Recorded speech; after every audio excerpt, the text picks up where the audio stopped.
Wassalamualaikum warahmatullahi wabarakatuh. Revolusi di depan mata. Jangan menyerah. Kalian sudah kalah. Itu yang dikatakan Fir'aun ketika Nabi Musa alaihissalam sampai di tepi Laut Merah. Tak ada jalan lagi. 2. Kalian sudah kalah. Itu yang dikatakan Raja Namrud ketika Nabi Ibrahim dibakar dalam kelapangan api yang luas. 3. Kalian sudah kalah. Itu yang dikatakan pasukan Ahzab ketika mereka mengepung Nabi Muhammad SAW di dalam kota Madinah. 4. Menyerahlah. Itu yang dikatakan oleh pasukan Mongol kepada Saifuddin Qutuz ketika mereka akan masuk ke Mesir setelah meluluh lantahkan ibu kota Muslim di Irak. 5. Menyerahlah. Itu yang dikatakan oleh pasukan Nika ketika mereka mengepung kota Surabaya dengan pasukan dan peralatan perang yang sangat besar. Tapi sejarah mencatat siapa yang tenggelam, siapa yang mati mengenaskan, siapa yang hancur setelahnya. Semoga Allah Subhanahu wa Ta'ala mengijabah doa kita untuk kemenangan. Amin. Tim Amin menilai fakta persidangan dan keterangan ahli menyatakan penetapan pasangan calon nomor urut 2 Prabowo Gibran sebagai pemenang tidak sah. Salah satu alasannya adalah pencalonan Gibran sebagai cawapres tidak sah karena pada saat KPU menerima pendaftaran Gibran masih menggunakan PKPU nomor 19 tahun 2023. Ini mah clear, mudah sekali melihatnya gitu ya. Berdasarkan PKPU harusnya ditolak karena belum muncul PKPU yang baru, tapi kemudian ini diterima. Fatal sekali ini. Di mana salah satu pasalnya mengatur syarat pencalonan wakil presiden berusia paling rendah 40 tahun sementara Gibran belum 40. Kemudian, kedua, sebagai pemohon, tim Amin menilai telah dapat membuktikan dan meyakinkan dalil dalam permohonannya yang menegaskan lumpuhnya independensi penyelenggaraan pemilu baik KPU maupun Bawaslu. Karena jadinya KPU dan Bawaslu ya 11-12. Kong kali kong sama dengan cukong. Ketiga, tim Amin menilai pihaknya juga dapat membuktikan adanya tindakan nepotisme menggunakan lembaga kepresidenan untuk menguntungkan paslon Prabowo Gibran. Keempat, tim Amin menilai ada fakta tak terbantahkan sehingga telah terbukti secara sah dan meyakinkan pengangkatan PJ kepala daerah yang masif dan itu digunakan untuk mengarahkan pilihan ke paslon Prabowo Gibran. Makanya yang kalah itu kemudian langsung diganti ya seperti di mana itu di Aceh. Kelima, ini kenapa muncul jadi? Berdasarkan fakta persidangan dan keterangan saksi, tim Amin menilai ada fakta bahwa PJ kepala daerah menggerakkan struktur di bawah dan digunakan mengarahkan pilihan ke Prabowo Gibran.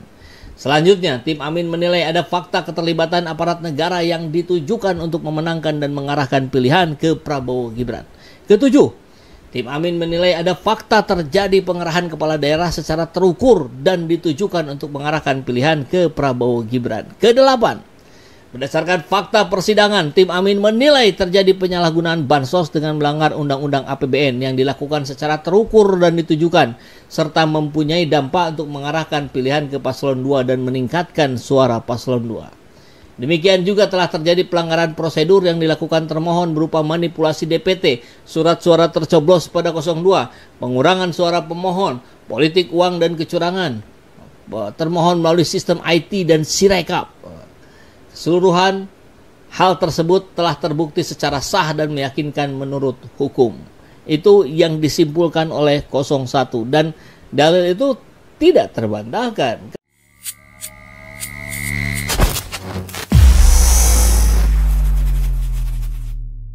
Mahkamah Konstitusi menegaskan bahwa telah terjadi pelanggaran etik oleh Presiden Jokowi. Ya, semua majelis hakim tadi mengakui bahwa peristiwa itu ada, tapi mereka kurang berani saja menyatakan bahwa itu salah, gitu loh. Andai Pak Ketuanya konsisten tadi seperti kata Pak Bambang, kita menang. Tapi artinya bahan-bahan itu sudah lengkap dan 3 hakim mengakui bahan-bahan itu. 3 hakim konstitusi ini 3 profesor, Profesor Saldi Isra, Profesor Eni Nurbaningsi.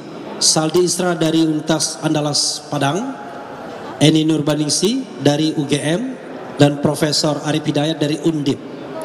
Itu menunjuk, dan mereka adalah hakim-hakim senior dibandingkan hakim-hakim yang baru. Bahkan ada yang baru sama sekali kan, 2 hakim. Jadi kalau kita ingin melihat putusan yang mencerdaskan adalah apa yang disampaikan 3 dissenter ini. Yang menarik adalah Prof. Saldi Isra mengatakan seharusnya sidang seperti ini adalah sarana untuk menambah keyakinan hakim. Apa keyakinan hakim yang misalnya disampaikan Saldi Isra? 2 hal yang paling menonjol dan saya yakin diyakini kita semua, yaitu bansos itu digunakan untuk pemenangan 02, diyakini oleh Saldi Isra dan terbukti. Dia bilang baik bansos yang diambilkan dari dana bagian dari 496,8 triliun maupun yang automatic adjustment yang 50,14 triliun. Dan yang kedua, keterlibatan aparat negara. Itu jelas juga disampaikan Saldi Isra. Nah, kalau kita lihat komplain masyarakat, civil society termasuk yang amicus curiae, itu rata-rata bicara soal kecurangan pemilu yang bermuara pada penggunaan dana negara dan penggunaan aparat negara. Dan itu adalah bahaya laten pemilu yang tidak jujur dan tidak adil serta tidak demokratis dimanapun.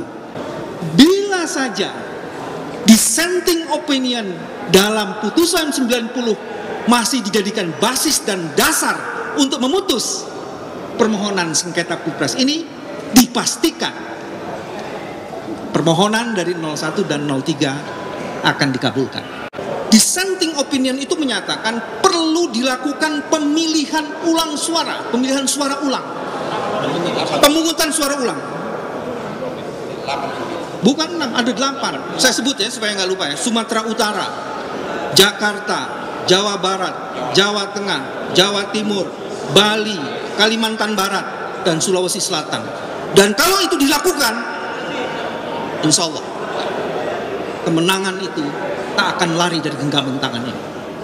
Bahwa proses pemilu kita ini dari sejak awal terjadi pelanggaran etik. Dalam argumentasi yang dikemukakan oleh majelis hakim tadi, jelas bahwa pelanggaran etik itu dilakukan, terutama kepada pemimpin tertinggi kita, yaitu Presiden Republik Indonesia. Dari seluruh argumentasi kita, pelanggaran konstitusi, prosedural, dan penyalahgunaan dana bansos dan mobilisasi aparat yang dilakukan oleh pemerintahan Jokowi ini, itu adalah terbukti sah dan meyakinkan. Putusan pengadilan sudah menyatakan terjadi cawi-cawi itu. Putusan pengadilan menyatakan bahwa ada keterlibatan mobilisasi. Putusan pengadilan ada yang menyatakan penyalahgunaan dana bansos dan lain sebagainya. Saya kira untuk menindaklanjuti lebih dalam, karena waktu sangat terbatas di Mahkamah Konstitusi, itulah tugasnya Dewan Perwakilan Rakyat. Mudah-mudahan ke depan masih ada harapan ya. Karena dengan melihat perkembangan 3 hakim konstitusi ini bisa membuat dissenting opinion dan menerima permohonan kita, insya Allah berikutnya ada tambahan lagi. Dan jangan putus harapan, saya yakin perjuangan masih belum berakhir. Kita terus berjuang untuk demi menegakkan keadilan. Terima kasih.